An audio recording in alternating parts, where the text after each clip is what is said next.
और 12वीं क्लास के बच्चों को एड्रेस कर रहा हूं तो उनके सामने मैं एक प्लॉट बराबर की कोई फिक्शन नहीं क्रिएट करना चाहता।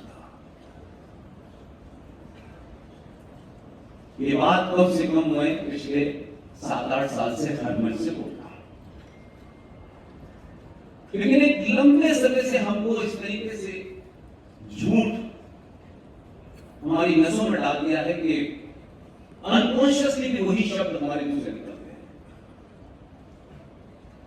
पढ़े लिखे समाज में जब शब्दों का अनर्थ होने लगे तो समझ लीजिए कि फिर सभ्यताएं भी नष्ट होती हैं और देश भी नष्ट होते हैं। दुनिया में, इस ब्रह्मांड में, इस कायनात में, इस यूनिवर्स में जब से भी कभी उत्पत्ति हुई होगी, ये सूरज का निकलना, ये सूरज का डूबना, ये समुद्रों का बनना, ये पहाड़ों का बनना, ये जीव जंतु होना, ये कभी से शुरू हुए होंगे। तब से लेकर के अब तक एक ही धर्म था, एक ही धर्म है और एक ही धर्म रहेगा, और उस धर्म को सनातन कहते हैं।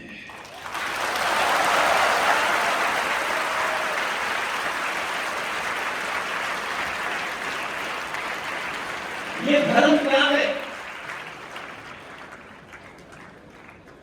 जितने भी हमारे राजनीतिक लीडर हैं, low IQ with full high confidence है उनका। वो किसी भी बात को इसलिए कहते हैं कि बस लोगों ने ताली बजा दी।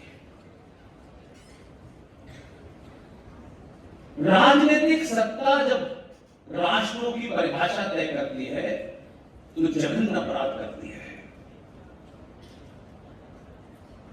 हमारे साहित्य में, संस्कारों में, संस्कृति में, मान्यताओं में, परंपराओं में, आस्थाओं में धर्म का अर्थ पूजा पाठ नहीं होता। इस हजारों साल की सभ्यता में धर्म का अर्थ होता है आपका कर्तव्य, आपकी ड्यूटी। एक शिक्षक का कर्तव्य क्या है, एक मां का क्या है, पिता का क्या है, भाई का क्या है, बेटे का क्या है, पति का क्या है, पत्नी का, सबकी ड्यूटी तय है। इसलिए जब एक राजा अपने धर्म का पालन करता है, इसका मतलब वो पूजा पाठ से नहीं है, बल्कि राजा का जो कर्तव्य है वो उसे करना होता है।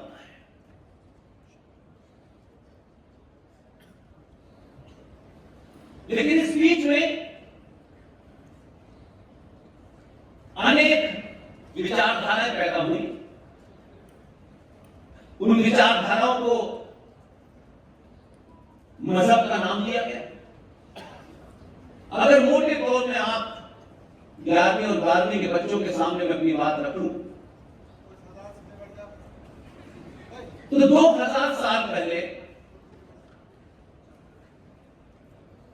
ईसा मसीह के बारे में सुना कि वो आए थे और फिर पूरी दुनिया में क्रिश्चियन मजहब की उन्होंने नींव रखी, सूली पे जो लटके हुए हैं। और एक 1400 साल पहले अरब के अंदर ऊंट की पीठ पे खड़े होकर खजूर खाने वाले थे। मोटे तौर पे दो को लेते थे। अब सूली में जो लटके हैं उनसे पूछो कि मम्मी का नाम क्या, तो कहते पता नहीं।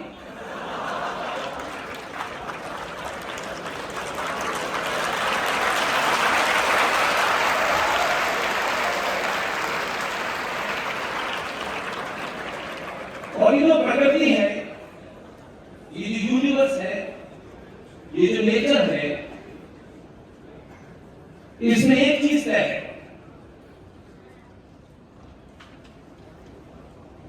जो भी पैदा हुआ है, जो भी पैदा हुआ है, चाहे वो मनुष्य हो, चाहे वो जानवर हो, चाहे वो कीड़ा मकोड़ा, जो भी पैदा हुआ है उसकी मृत्यु निश्चित है। कब, कहां, कैसे, कितने दिन बाद, कितने सालों के बाद, जो भी चीज पैदा हुई उसका मरना निश्चित है। 2000 साल पहले कोई पैदा हुआ, 1400 साल पहले कोई पैदा हुआ, तो ये तय है कि उनका मरना निश्चित है। सनातन के न पैदा होने की कोई डेट है, न सनातन का कोई रहनुमा है, न पैगंबर है, न चर्च है, न कुछ है। जब सनातन पैदा ही नहीं हुआ तो दुनिया की कोई ताकत उसे मार नहीं सकती।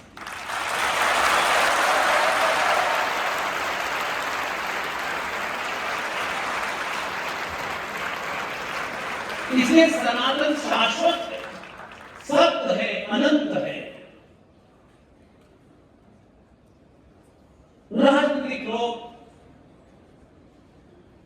सड़क छाप लोग, दो कौड़ी के लोग, चोर उठाई गिरे डकैत,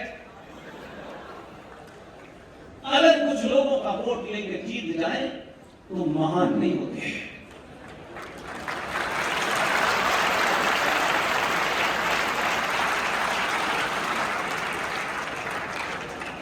इसलिए कोई आदमी पागलपने के दौरे में अगर वो ये कह दे कि सनातन को मैं समाप्त कर दूंगा, सनातन को हम खत्म कर देंगे, और उसके 4 फ्लोर ताली बजा दें, उस उदय नीति की नस्लें समाप्त हो जाएंगी, सनातन कभी समाप्त। हाँ, ये बात जरूर है कि जब तक उस घटिया आदमी ने बयान नहीं दिया था तब तक कुछ लोग तमिलनाडु में जानते थे, इस बयान से पूरी दुनिया को उसका पागलपन और मूर्खता समझ में आती है। और ये सनातन क्या है? ये सनातन आज के दौर में अगर आपसे मैं बात करूं तो ये जो अंग्रेजी का शब्द है साइंस, ये तो अंग्रेजों के बाद आया। तो अंग्रेज तो बहुत बाद में आए। जो सनातन शब्द है उसको अगर आप आज के दौर में उसको ट्रांसलेट करें तो सनातन का मतलब है साइंस। और ये सनातन क्या है?